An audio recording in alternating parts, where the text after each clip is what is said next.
We're back with Scapegoat. This is Dopethrone, fucking legendary band from Montreal. So we're going to start at the beginning like all good stories do. How did you guys meet? How did the band get started? Me and him are friends from high school. Like, we know each other for a long time, and me and Victor are here, and we kind of was like a joke at the beginning. We're like, hey man, you want to jam and get fucked up, and then we started jamming, and next thing you know, we got a band, and we're making an album. And surprisingly, it was successful. So. Yeah. Shawn's the new drummer here. So he's a young blood then. I'm the new guy, but the old guy.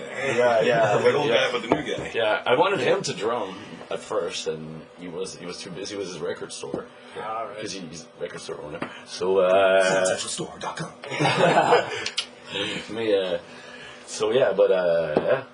So it's just a few friends bumming about. Well, pretty much. Yeah, I've known these guys for just that vicariously through the store for like probably the last 10 or more years. I've actually seen 15 years easy. I knew them before the band was, developing. Yeah, exactly. So it was just I saw it grew, and I was just like, wow, awesome. So like when the opportunity arose, when Carl, regretfully had to resign for his own reasons and whatnot, like I was like, let's try this, why not, I mean, because basically at the time I was just not really kind of comfortable where the state of the store was. So right now I feel that I have a good, confidence. So was this just on the latest album, just like? This is like now, a year and a half of me being in there? Okay. Yeah. So next question is nice and easy. So like at that originating stage, sorry to say you're not going to be able to answer this, but like at this like original stage, what was the kind of impotence, the influences that you had to be like, right, let's make this clusterfuck of noise, like let's make this happen? I would say, well, because me and Vic grew up like listening to a lot of black metal when we were kids. And then I got into blues a lot, and I was thinking Iron Monkey was one of them. To be sure. Thanks. Weed Eater, Iron Thanks Monkey. Well, maybe not so much Weed Eater, but at least Iron Monkey. I got my first Iron Monkey CD at your store. Yeah. So it's like a weird thing. And Bongzilla too was an influence, and now we're touring with them. Well, Dixie Dave being in both sort of things. We party together too. So it's like we're the same kind of. On the same frequency. So I take it you're on the same page with all this kind of like filthy, absolutely. Vast, heavy wall of noise stuff. Then. In Montreal, not to bring the store back in, but we did coin the section Stoner Sludge Doom. Okay. It just had to happen. The only store that has a section. Yeah, for real. Like if you want that, you go right there. You're gonna get it all. Yeah, I need to take your details then before you. Well, that's why the scene in Montreal is so different. It's all technical and. It's only like technical death, mostly black metal-ish too. It's like the soul thing that's everybody in Montreal was afraid of that. I listen to a lot of rock and blues and stuff like dad rock and shit. A lot of shit in the smelling pot, and this is what came out then. Yeah. So, this is like circa year like 2008 when you guys are like 2008, 2009? We started in 2008. So, can you talk to us about the lead up then to like Demon Smoke, like your first official release? And that was all DIY, did you sell? I mean, it's all been DIY pretty much, but at some point, there's a difference between DIY and DEY. Yeah, because DIY means do it yourself, but DEY means do everything yourself, So you can DIY things, but it's good to work in teams sometimes too. But it doesn't. It's like we're not owned by anybody. Like it's our thing, we're doing it ourselves. We're not sucking nobody's dicks. We're nobody without other help. Yeah, exactly. And the crew got more experience on the way as well. So and with Demon Smoke, like you said, we recorded it, and the first drummer in Demon Smoke was Tom. His name's Tom. It was in his mom's basement. Yeah. All right. For real. His mom's house basement, in a tiny, tiny room. It was probably smaller than this fucking room. Lots of towels on stuff and pillows. Right next to the sound. And I recorded the vocals under the stairway. Like it was like a tiny. I was crouching like that. Five rats stacked up as bricks. I hate them. But how did you actually manage to cultivate them songs to put as a release? Was it just you planting your kind of metaphorical flag to be like, this is us now we can move on, or were you been working on these for years, or how did I don't. It just happens. We just party, and then the riff just kind of comes out of me and we just kind of just go and with the flow, and that's it. And sometimes I'll sometimes we'll party for barbecue we'll barbecue and party for like, a weekend, and we'll write like 3 songs, and sometimes like a month will go by and we don't write shit. It just happens when we're kind of like, it's more like an antenna thing. It's like, just go with something happens. we're just ready to receive. If yeah, something comes, exactly. Sometimes, and it's it's life experience too. Like things that happen to you will. Yeah, like if you're having a shitty day, that might actually inspire, like a 3 of shit riff, Like 3 of my good friends like died this winter, and like really good friends, and it just kind of was like, I don't know, like it makes it like you just kind of like this. Yeah, so that emotional nerve reaction then went straight into your art form, sort of. You have to like kind of like you transform this energy and like transform it into something. I wouldn't say beautiful because it's filthy. But like something you enjoy, something constructive. Yeah. So going from that like 2009 point, then you had like Dark Foil and then 3, and then like Tom and Cat. You got like a collaboration with them. Yes, Can you talk how that got together? What was that all about? How did that seem to happen?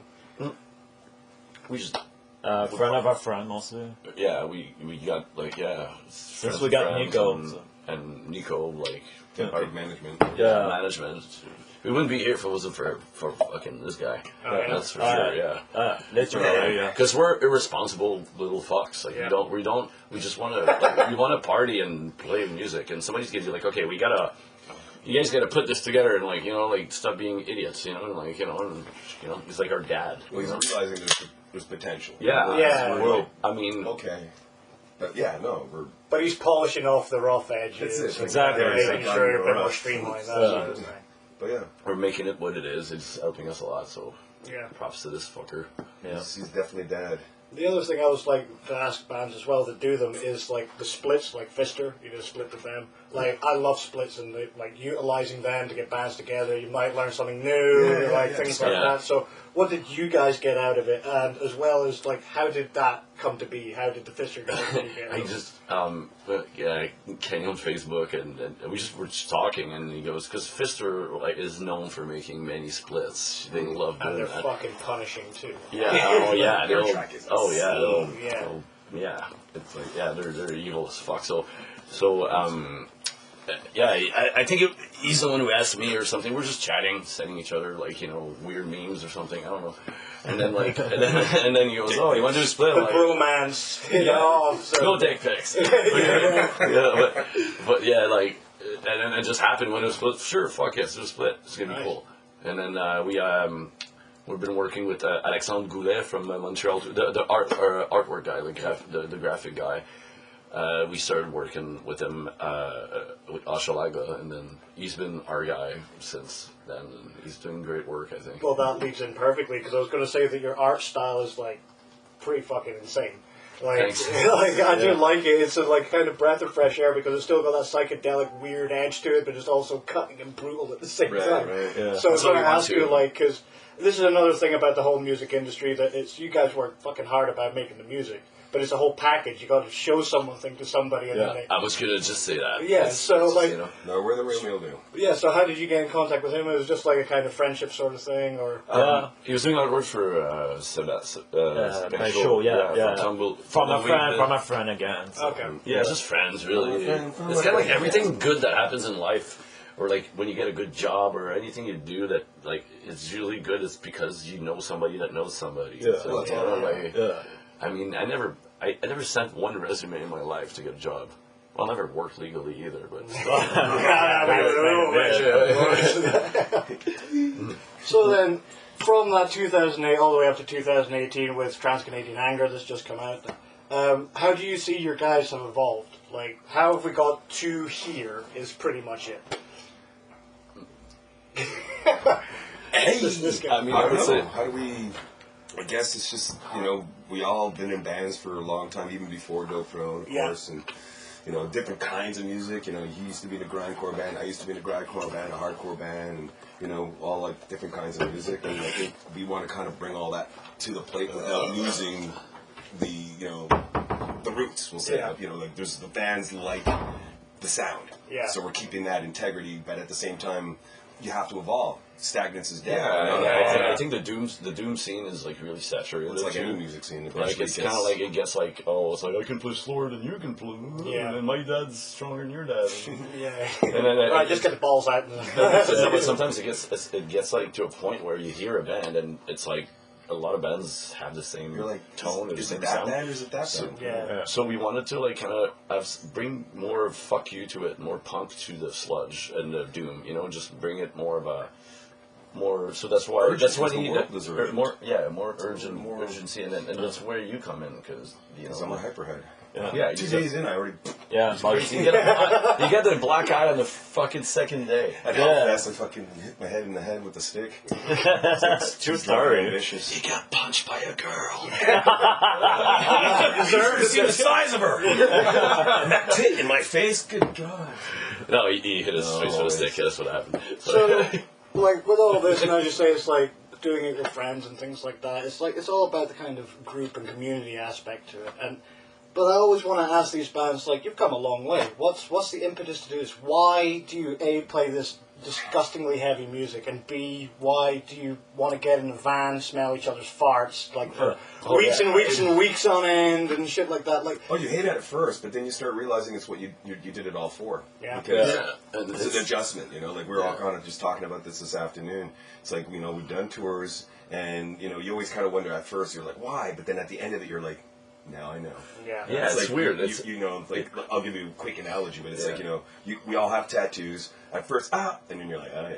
Yeah. You know, Then, so that's- then next thing you know, you're addicted. You want to, you know. and then you want to cover your whole fucking Next face. thing you know, you have a want cock tattoo tattoo on your forehead. Yeah, inside you're your never eyelids done. or- So Yeah. there's definitely a reason to drive because it's something that we were obviously potentially born to do. And some people are doctors, some of us fucking puke on I mean, stage. I personally always wanted to travel. Like I always wanted to, and you know what? I'm a broke motherfucker, so I can't really Yeah, afford this it. is like So that's kind of like Perfect. my, for me, like I'm talking like what I think is like it's my like passport in a way where like I get to visit. Like, it's the places that best I way would to never travel, visit. actually. Oh, yeah. And I think we keep doing it because what else are we gonna fucking do? You know, Dude, like. if I was a millionaire, I'm gonna spend all my money doing the same shit. I would, No. yeah, if I would, if he had, I would be traveling anyway. So like, Yeah. but now it's like, you know, As a beneficial, is it's also purpose too. yeah. and You know, it's like the music just seeing people enjoy. bringing something like just that's so satisfying to have somebody come and. It's say so bigger that, than like, ourselves in the end. And it's kind of like, whoa, like, I mean, I'm thanking them. Like, Yeah. stop thanking me. Like, I'm just like, no, thank you. Like, if Yeah. it wasn't for you. It's a group process Yeah. here. I I'm mean, gonna play. if it wasn't for you, I would be doing that. Yeah, like, it's exactly. like, the reason we kept doing it is because people were asking for it. Yeah. Like, they're asking for more, so, well, fuck, we'll give them more. Yeah, man. Exactly. It's pure and simple. So to go alongside that, like kind of a twin question. You're in sample. Is there any crazy road stories that you'd like to divulge to the general public? So far, Oh, shit. Just in This general. we've been good this year. I know it's. Yeah, in the I game, mean, though. No broken legs, but a burst eye. I got a broken I mean, there's leg. still I got a lot of Ah, shows okay, coming. rest on Just the. not this tour. Yeah, he broke his wrist too, Yeah. like, but that wasn't on tour, so don't count. Yeah, that doesn't count. Yeah. Now, so far we've been wise. Let's say that we got a few experience on the way, but let's see. You've been a bit tamer this time, right? Yeah, Well, we'll but see. still early in the tour. It's still early, like something's We're gonna in happen. Scotland. Yeah. See how that goes. Yeah. Ask that question after the show, man. Because, you know, we don't know who's gonna get the next black eye, but Hey, wait a minute. Wait. I mean, like. it'd be funny if you had two. Yeah, you look like Obviously. you're covered in Kiss, man. Yeah, I'll be like, Look, it's Alice Cooper. So, It's Alice King Cooper. Diamond, dude. last but not least, the whole point of this whole channel is to not just film you guys play, but also give you a platform to say what you want and have no editing and things like that. So, like, this is a point for you to say what you want, but also at the same time, I would like you guys to outline other bands that you think is worth seeing, because there's a lot of people saying there's nothing happening, but I think this is the tip of the spear right now. We are in the heap of it right now. There's so much going on. Yeah. In fact, it's hard to even keep up, and there's so much talent out there. Yeah. Fucking Crud from Florida, you know? There you go. Fucking Crud. Yeah, they're pretty fucking savage. Yeah, man. Maybe not the same Props style down. of music because we were talking about this or that, but I really dig the last GOST album, like Ghost, but without You know what I'm saying? You know what I'm talking about, right? Ghost. Not BC. Not BC. Oh, all right. Like Gost. G-O-S-T. Oh, no. It's dark wave. Nah, Like no. what they call horror. Actually, it's now horror wave. Okay. Or slasher Horror wave. wave, like Oh, horror it's wave, just like like a W. I saw like It's a like couple you of put it- things where it's like kind of Norwegian black metal artists then going into like 8-bit music Yeah, and well, stuff like something that. along They did the surf. Oh. The surf black metal thing. Yeah, Oh, yeah, the persons and the shit, the dark term. Yeah, that's funny. But I don't know. But there's a lot of but good, no. heavy shit coming out, and Put it on the spot there. Wow. shit. Yeah, I don't Sorry, know. man. That's the only singer in the thing. Yeah. Record store owner should have plenty of fucking suggestions. Liquor store. Liquor.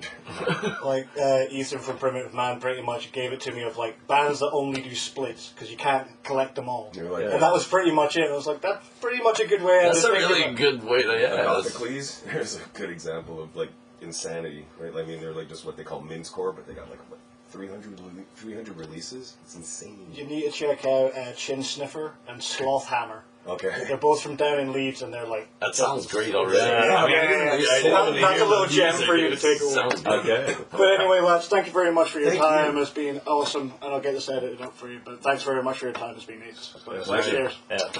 Cheers. Cheers. Cheers, man.